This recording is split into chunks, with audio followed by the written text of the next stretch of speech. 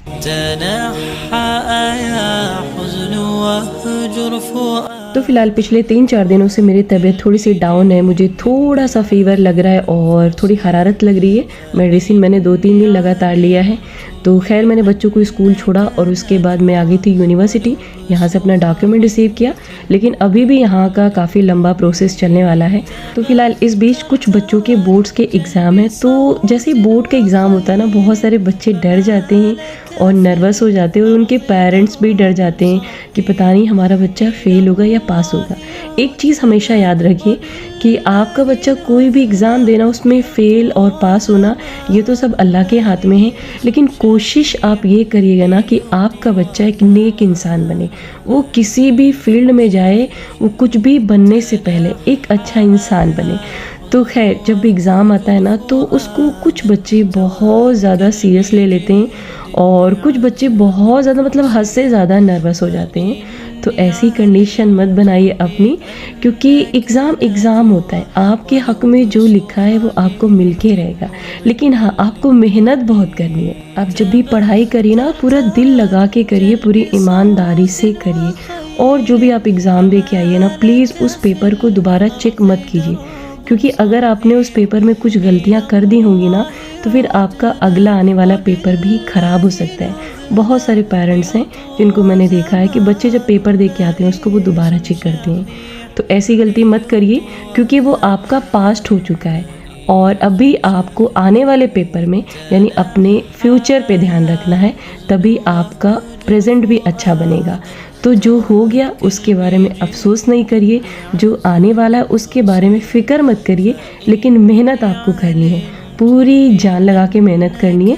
और best of luck. जितने लोगों का अभी बोर्ड का एग्ज़ाम है उनके लिए कहना चाहूँगी कि खुश रहिए, हैप्पी रहिए और पूरी तरीके से कूल रहिए, और जो भी आप आम दिनों में करते थे सब करिए, लेकिन अच्छे से दिल लगा के पढ़ाई करिए। और हाँ, आपको इस टाइम इबादत नहीं छोड़नी है, बल्कि और अच्छे से इबादत करनी है, ताकि आपका रब भी आपसे राज़ी हो जाए। तो ये थी मेरी आज की वीडियो। आई होप कि आपको पसंद आई होगी।